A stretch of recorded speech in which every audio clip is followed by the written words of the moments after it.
Hello guys, आज हम लोग चलते हैं देखने के लिए कि कैडबरी कैसे इंडिया के मार्केट को कवर किया। क्योंकि इंडिया के मार्केट को कवर करना कैडबरी के लिए इतना आसान था नहीं। क्योंकि इंडिया के मार्केट में आप देखिएगा तो 1000 से ज़्यादा फूड प्रोडक्ट जो होता है, मीठे फूड प्रोडक्ट जो है वो प्रेजेंट है। कैडबरी जो होता है वो मीठा फूड प्रोडक्ट बनाता है। तो मीठे फूड प्रोडक्ट जो है, मिठाई एक तरह से कह सकते हैं कि 1000 से ज़्यादा मिठाई जो है इंडिया में मौजूद है। उसके अलावे आप देखिएगा तो नानी के नुस्खे, माँ की बनी हाथों की मिठाई, ये सभी चीज़ें होने का बावजूद कैसे ये इंडियन मार्केट को कवर किया। तो चलिए सीखते हैं। सबसे पहले मैं आप लोगों को बता दूं कि ये कैडबरी जो थी वो 1948 में आई थी। 1948 में आई थी। उस समय बहुत सारे लोग ऐसे थे जो फॉरेन के लाइफ स्टाइल को फॉलो करते थे। फॉरेन से वो लोग खुश थे, उनके लाइफ स्टाइल को फॉलो करते थे। उन्हीं के बच्चे जो थे वो कैडबरी चॉकलेट को खाया करते थे। तो इसका टारगेट ऑडियंस उस समय क्या थे? बस वो जो बच्चे खा रहे थे ना, जो फॉरेन से खुश थे, उनके बच्चे खाते थे, इसी से खुश थे। फिर उन्होंने सोचा नहीं, इतने से काम नहीं चलेगा। मेन जो कैडबरी जो थी वो 1948 में नहीं बनी थी, मीन्स इन्वेस्टमेंट की थी सब फर्स्ट टाइम इंडिया में, और 1984 में ये जो थी वो ब्रांड बनी थी। तो चलिए आज देखते हैं ब्रांड कैसे बनी। तो चलिए, हेलो गाइस, आज मैं आप लोगों को बताने चल रहा हूँ कि ये ब्रांड बनी कैसे। 1984 में आप लोग पढ़े होंगे हिस्ट्री वगैरह में कि उस समय श्वेत रिवॉल्यूशन चल रहा था। श्वेत रिवॉल्यूशन चलने वक्त क्या हुआ कि श्वेत रिवॉल्यूशन में हम लोग को देखेंगे कि गवर्नमेंट का जो मेन मोटिव था वो था कि कैसे मिल्क के प्रोडक्शन को बढ़ाया जाए, मिल्क से बने हुए प्रोडक्ट के प्रोडक्शन को बढ़ाया जाए। तो इसी में कैडबरी इस चीज़ को अपॉर्चुनिटी समझा। क्यों अपॉर्चुनिटी समझा? क्योंकि कैडबरी जो चॉकलेट बनाती थी वो मिल्क के पाउडर से बनाती थी। तो उन्होंने सोचा कि जब मिल्क के पाउडर से मैं चॉकलेट बनाता हूँ तो ये तो मेरे लिए बेनिफिट है। अब मैं पाउडर से ना बना के डेयरी के जो मिल्क इतने सारे पड़े हुए हैं जिसके मोटिव गवर्नमेंट का भी है बढ़ाने का, तो क्यों ना उसी चीज़ से बनाया जाए। तो आप लोग देखिएगा कि पैकेजिंग में उस समय चेंजिंग लाया था। ये देखिए, एडवर्टाइजिंग में पैकेजिंग में चेंजिंग लाया था। पैकेजिंग में कैसे चेंजिंग लाया वो बताता हूँ।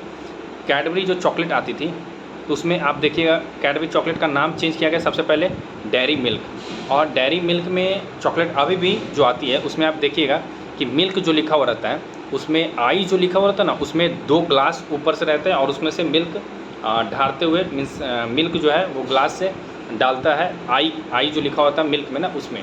तो इससे ये एडवर्टाइजमेंट में दिखाना चाहता था कि आजकल जो कैडबरी की जो चॉकलेट बनती है वो पाउडर से नहीं बल्कि दूध से बनती है। सबसे पहला ये देखा गया। उसके बाद हम लोग बात करते हैं इस चीज़ को कैसे और बढ़ाया गया। तो इसको कैडबरी को बढ़ाने के लिए 3 मेन फैक्टर था। पहला कि नंबर ऑफ़ कस्टमर कैसे बढ़ाया जाए, फिर नंबर ऑफ़ यूज़र कैसे बढ़ाया जाए, नंबर ऑफ़ यूजेज कैसे बढ़ाया जाए, फिर नंबर ऑफ़ प्रोडक्ट कैसे बढ़ाया जाए। ये सभी चीज़ों को ध्यान दिया गया।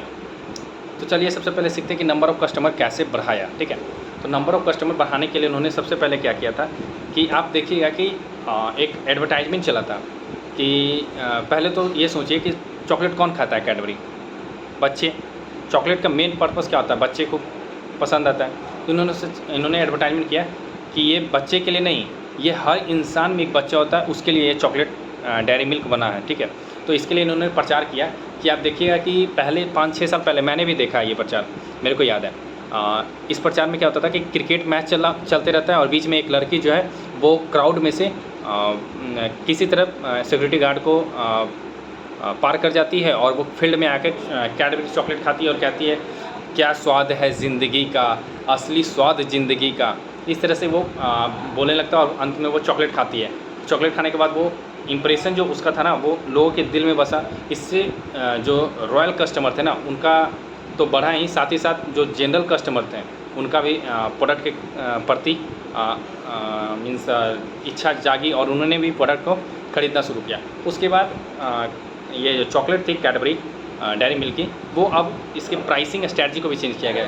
पहले क्या था कि इन्होंने चॉकलेट जो थी वो 25 रुपये से स्टार्ट होती थी। उसके बाद ये चॉकलेट जो है 5 रुपया, 10 रुपया, 15 रुपया, 50 रुपया, 100 रुपया, मीन्स हर तरह का प्राइसिंग स्ट्रैटेजी रखा गया ताकि जिस तरह का जिसका प्राइसिंग कमाने की है, जिस तरह का लोगों का इनकम है, उस तरह से इन लोगों को उस तरह का प्रोडक्ट दिया जाए।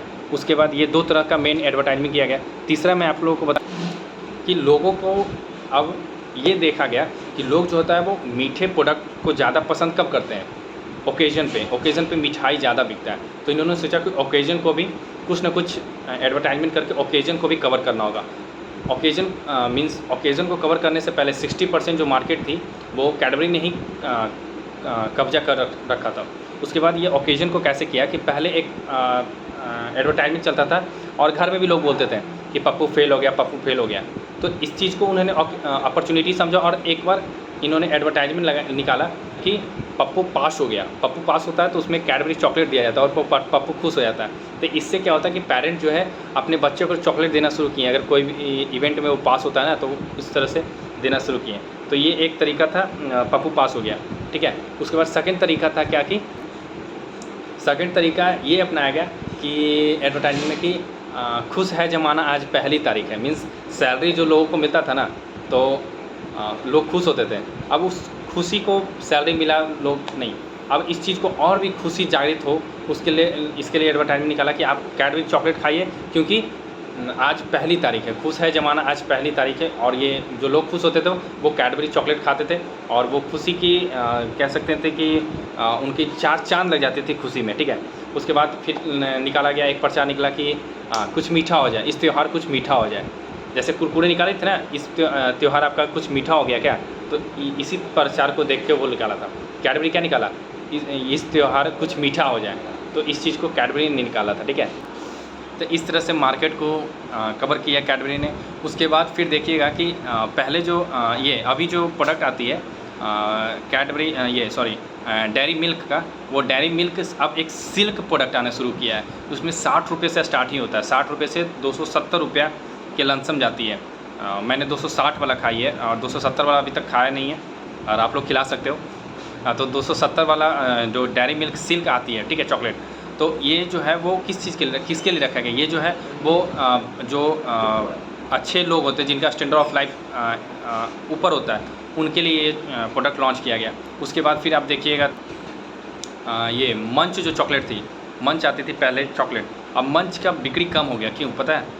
क्योंकि ये कैडबरी जो चॉकलेट थी, उन्होंने एक और चॉकलेट को लॉन्च किया जिसका नाम था पर्क।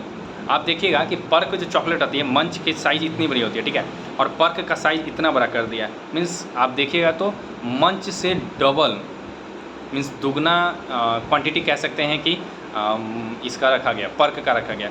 पर्क भी एक कैडबरी का ही प्रोडक्ट है, ठीक है। तो इससे लोगों में क्या भावना आई, बच्चे में क्या भावना आई कि 5 रुपये में जो मंच लेंगे इतना छोटा, उससे तो बड़ा कैडबरी ये पर्क ले आएंगे। तो इस तरह से एडवर्टाइजमेंट किया, तो एडवर्टाइजमेंट का बहुत बड़ा रोल होता है। इस तरह से ही ये जो है मार्केट को कवर किया। और एक प्रचार आता था पहले जब हम लोग बहुत छोटे थे, तो उस समय एक प्रचार आता था ये डेयरी मिल्क शॉट्स याद है, जो एक चॉकलेट आती थी 1 रुपये में लगता आती थी, एक होती थी या पीस 2 पीस, मुझे को याद नहीं है, मे बी 1 या 2 ही पीस होती थी। उसमें कुछ होता था और वो उसमें प्रचार में होता था कि लोग जो थे ऐसे टप से मुंह में लेते थे और कहते थे बेटा मन में लड्डू फूटा। तो इस तरह का प्रचार होता था, बेटा मन में लड्डू फूटा। तो इस सब इस तरह के एडवर्टाइजमेंट किया गया। ये जो था 1 रुपये में चॉकलेट आती थी, बहुत अच्छा लगता था। आज भी वो आता ही होगा, अब लगता है 2 रुपये में आता है, पहले 1 रुपये में आती थी। तो इस तरह से एडवर्टाइजमेंट का बहुत बड़ा रोल होता है और इस तरह से ये मार्केट को कवर किया। तो आपसे अगर पूछा जाए कि कैडबरी चॉकलेट कब ब्रांड बना, तो 1984 में बना। क्यों बना? क्योंकि उसमें ये अपॉर्चुनिटी समझा किस चीज़ को, श्वेत क्रांति को। तो ये सिर्फ चीज़ें जो है वो आप देखिएगा, इसमें बहुत सारे चीज़ सीखने को मिलेगी अगर मार्केटिंग सेक्टर में आप आगे बढ़ना चाहते हैं तो। Thank you, have a nice day. हर हर महादेव। आज इंडिया जीती है रोहित शर्मा की कैप्टनसी में, ये भी मैं आप लोगों को बता दूं अंततः। Thank you, have a nice day. इसी तरह आप लोग भी दुआ कीजिए कि इंडिया वर्ल्ड कप भी जीते। Thank you, have a nice day.